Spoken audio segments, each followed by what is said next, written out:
பிரபாடாக்ஸ் உறவுகளுக்கு வணக்கம். Kolkata doctor murder கேஸ்ல சிபிஐ நேத்திக்கு சார்ஜ் ஷீட் அப்படிங்கிற விஷயத்தை ஃபைல் பண்ணியிருக்காங்க. அதுல சஞ்சய் ராய் அப்படிங்கிற ஒருத்தன் தான் குற்றவாளி. அந்த ரேப் அண்ட் மர்டரை பண்ணது அவன் ஒருத்தன் தான். இது ஒரு கேங் ரேப் கிடையாது அப்படிங்கிற விஷயத்தை சிபிஐ சொல்லியிருக்காங்க.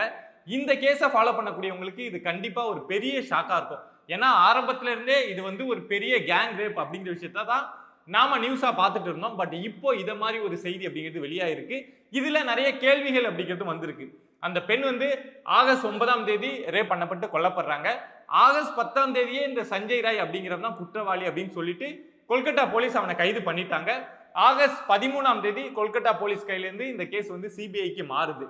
அன்னைக்கு காலையில தான் சந்தீப் கோஷ் ஆர்டர் கொடுத்தார் அப்படிங்கிற அடிப்படையில அந்த கிரைம் சீன் நடந்த அந்த செமினார் ஹால் பக்கத்துல ரெனோவேஷன் ஒர்க் அப்படிங்கிறது நடக்குது.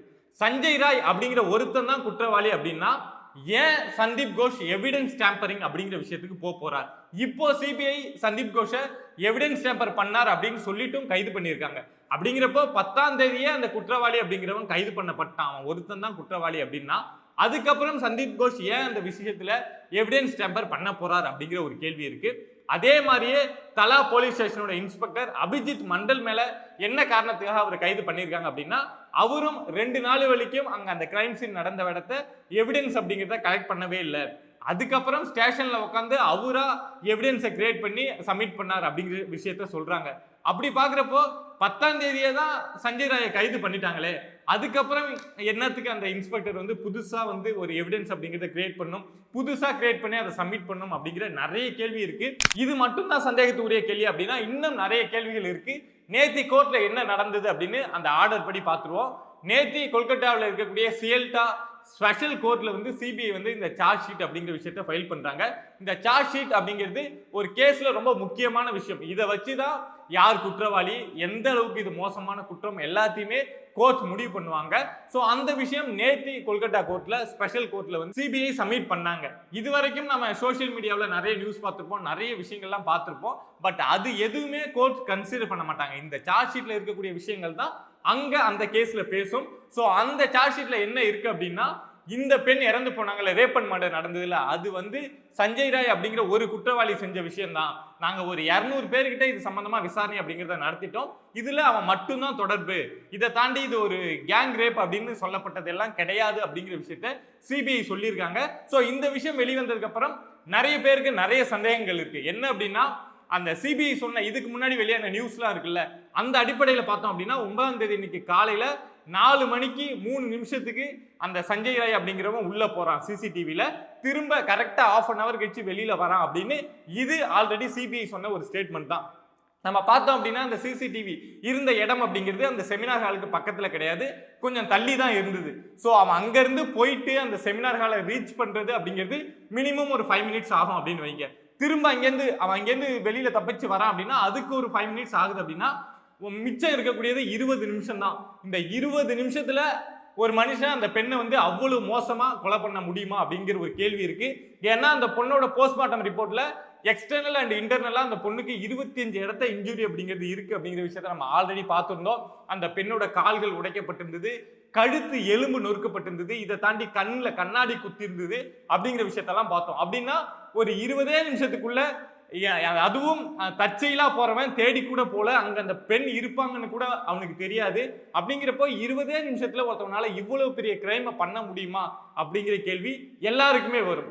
அதே மாதிரி இன்னொரு விஷயம் என்னன்னா அன்னைய நைட்டு தான், இதுவும் சிபிஐ தரப்புலேருந்து வெளியிட்ட செய்தி தான்.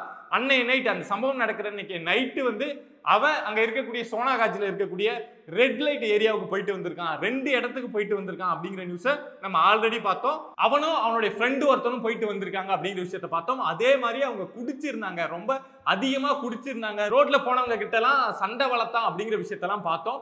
அப்படிங்கிறப்போ அவன் ஆல்ரெடி 2 இடத்த ரெட் லைட் ஏரியாவுக்கு போயிட்டு வந்திருக்கான், நிறைய சரக்குல இருந்திருக்கான். அப்படிங்கிறப்போ என்ன காரணத்துக்காக அவன் திடீர்னு 4 மணி அப்படிங்கிறப்போ இவ்வளவு சரக்கு இவ்வளவு விஷயம் வெளியில பண்ணிட்டு வரான் அப்படிங்கிறப்போ யாரா இருந்தாலுமே போய் படுத்து தூங்க தான் பார்ப்பாங்க. ஆனா இவன் ஏன் 4 மணிக்கு இந்த மருத்துவமனைக்குள்ள வரப்போறான், அதுவும் இந்த செமினார் ஹாலுக்கு குறிப்பா வரப்போறான் அப்படிங்கிற கேள்வி இருக்கு. சோ இந்த கேள்வியெல்லாம் வச்சு பாக்குறப்போ இது ஒரு ஒருத்தர் செஞ்ச குற்றம் கிடையாது அப்படிங்கிற விஷயம் நம்மளாலேயே புரிஞ்சுக்க முடியுது.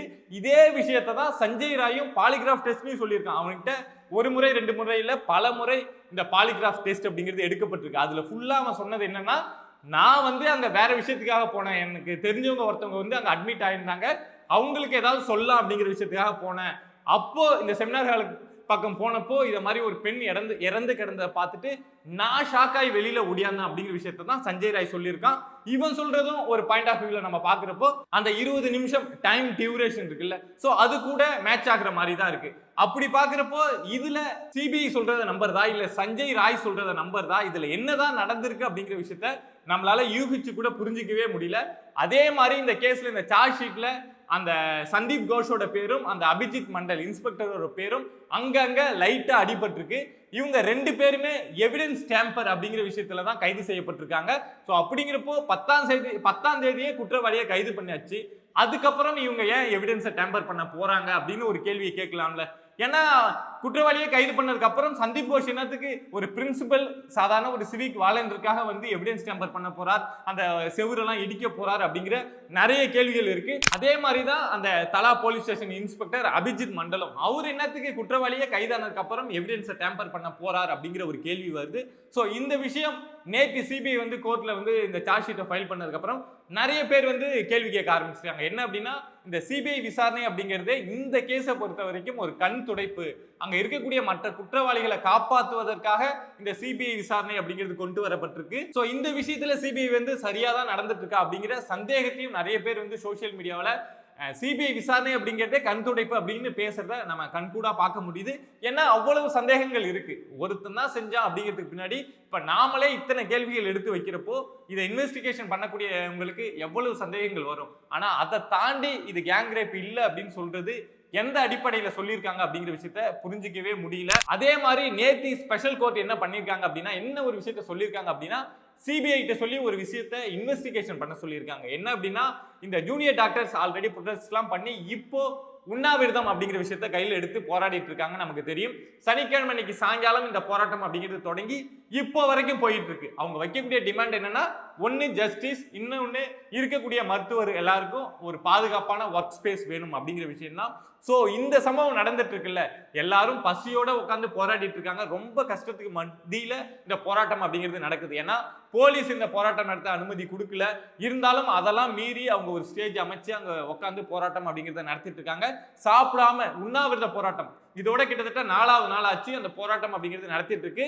ஸோ அங்க ஏதாவது அசம்பாவிதம் நடக்கும் அப்படின்னு அவங்க முன்னெச்சரிக்கையாவே கணிச்சு சிசிடிவி வச்சு டிரான்ஸ்பரண்டா இருக்கணும், இங்க இந்த ஸ்டேஜில் என்ன நடந்தாலும் அது மக்களுக்கு தெரியணும் அப்படிங்கிற விஷயத்திலும் உறுதியா இருந்து இந்த போராட்டம் அப்படிங்கிறத நடத்திட்டு இருக்காங்க.